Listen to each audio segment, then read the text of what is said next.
और चलिए इस वक्त की बड़ी खबर आपको बता दें। कोयला संकट के बीच एक बड़ी राहत की खबर सामने आई है। कोयले की 23 रैक राजस्थान के लिए रवाना हुई। उत्पादन निगम की 2 और इकाइयों में उत्पादन शुरू होगा।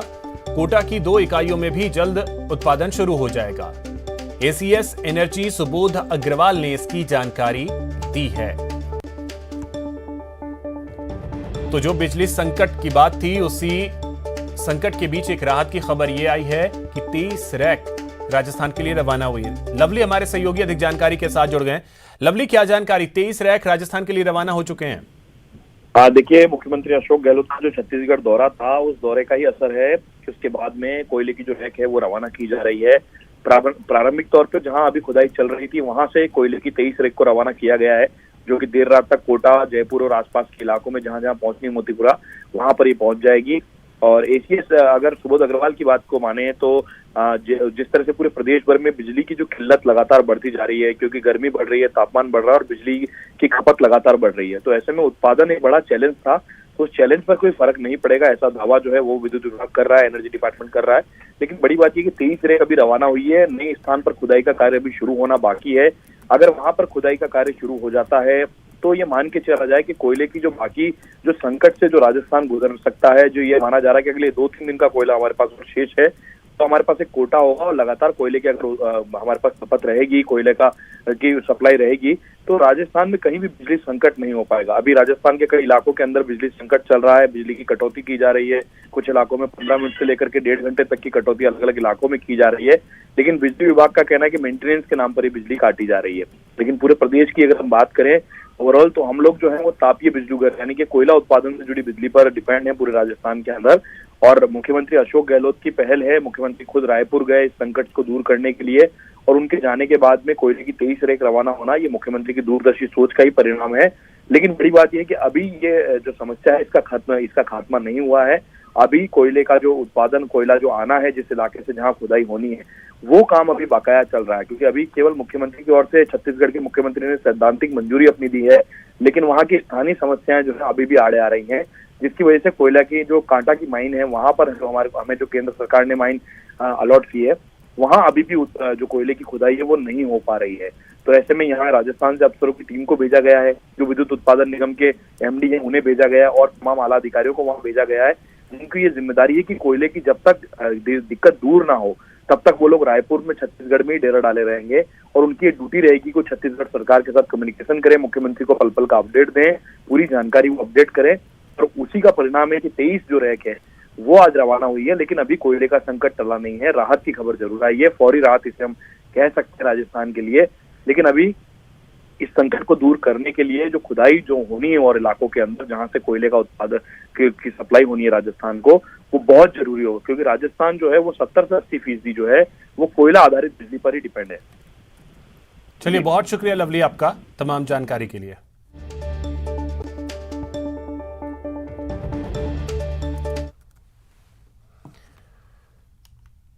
पीएम मोदी ने मन की बात कार्यक्रम के जरिए आज देशवासियों को संबोधित किया। कार्यक्रम में पीएम मोदी ने भारत की ओर से किए जाने वाले निर्यात और दूसरे अहम मुद्दों पर बात की।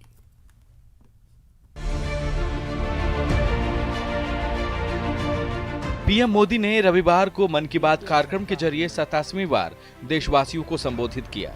पीएम मोदी ने कार्यक्रम की शुरुआत में ही निर्यात में मिली उपलब्धि का जिक्र किया। पीएम मोदी ने बताया कि भारत ने 30 लाख करोड़ के निर्यात का ऐतिहासिक लक्ष्य हासिल किया है।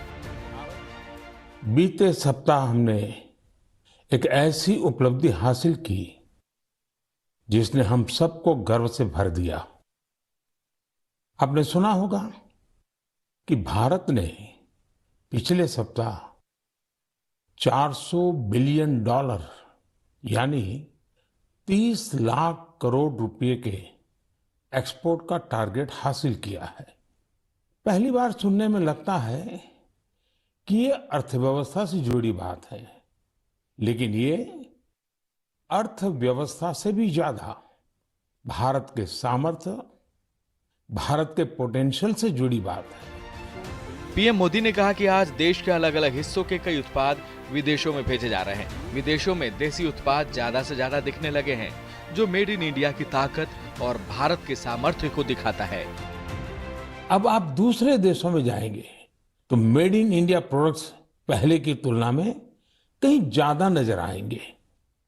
साथियों, यह लिस्ट बहुत लंबी है और जितनी लंबी ये लिस्ट है उतनी ही बड़ी मेक इन इंडिया की ताकत है, उतना ही विराट भारत का सामर्थ्य है।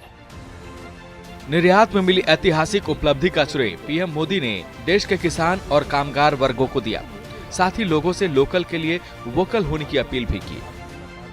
जब एक एक भारतवासी लोकल के लिए वोकल होता है, तब लोकल को ग्लोबल होते देर नहीं लगती है। आइए लोकल को ग्लोबल बनाएं और हमारे उत्पादों की प्रतिष्ठा को और बढ़ाएं। अपने संबोधन में पीएम मोदी ने गवर्नमेंट ई मार्केटप्लेस का जिक्र किया और बताया कि इसके जरिए सरकार लघु उद्यमियों और छोटे दुकानदारों से सीधे सामान खरीद रही है।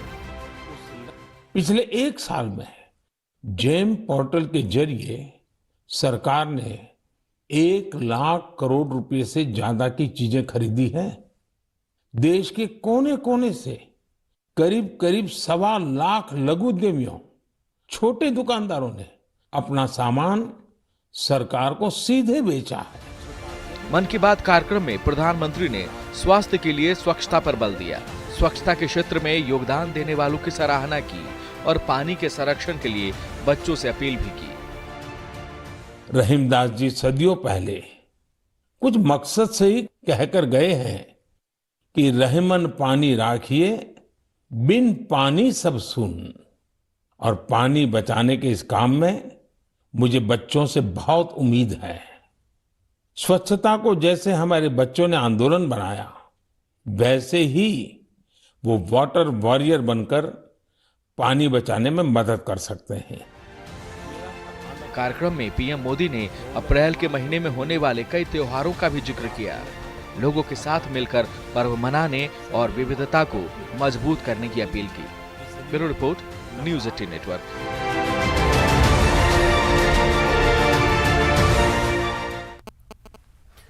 अब आपके लिए एक जरूरी खबर। अगर आपको सोमवार और मंगलवार को बैंक का कोई काम है तो आपको निराश होना पड़ेगा, क्योंकि 28 और 29 मार्च को बैंक बंद रहेंगे। सोमवार और मंगलवार को बैंक हड़ताल के चलते आपका बैंक का काम पूरा नहीं हो पाएगा। देश भर के सरकारी बैंकों में सोमवार और मंगलवार को हड़ताल रहेगी। प्रदेश में भी इसका असर देखने को मिलेगा। प्रदेश में बैंकों की करीब 2,500 से ज्यादा शाखाएं पूरी तरह से बंद रहेंगी।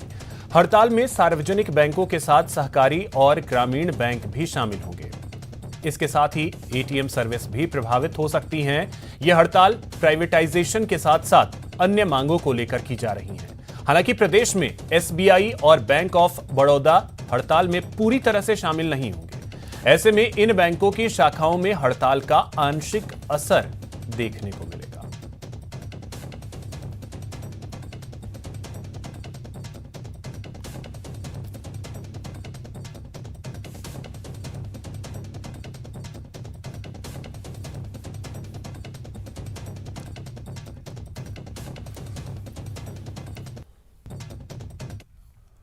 यहां रुकेंगे एक छोटे से ब्रेक के लिए।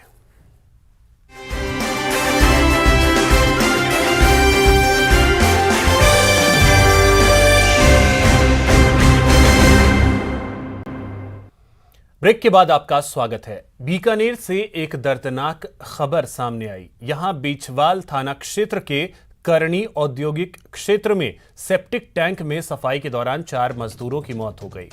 ऊन फैक्ट्री में बने सेप्टिक टैंक में 4 मजदूरों की मौत की खबर सामने आई, जिसके बाद आला अधिकारी मौके पर पहुंचे। मजदूरों को पहले सेप्टिक टैंक से बाहर निकाला गया, उन्हें पीबीएम अस्पताल पहुंचाया गया, जहां डॉक्टरों ने उन्हें मृत घोषित कर दिया।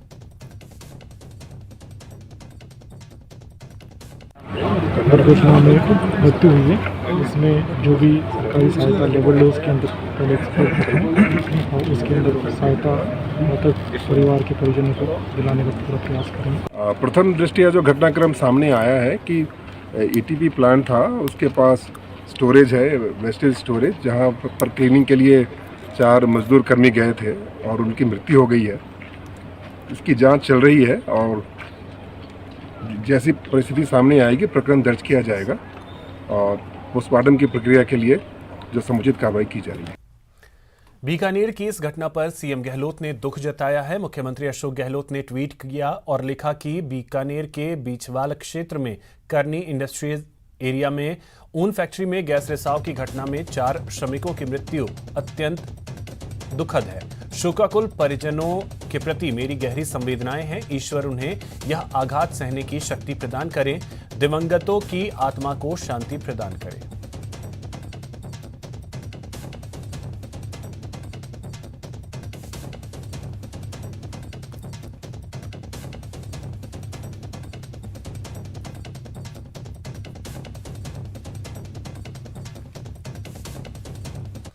क्या इमरान खान बाल बाल बच जाएंगे या जाएंगे? इस्लामाबाद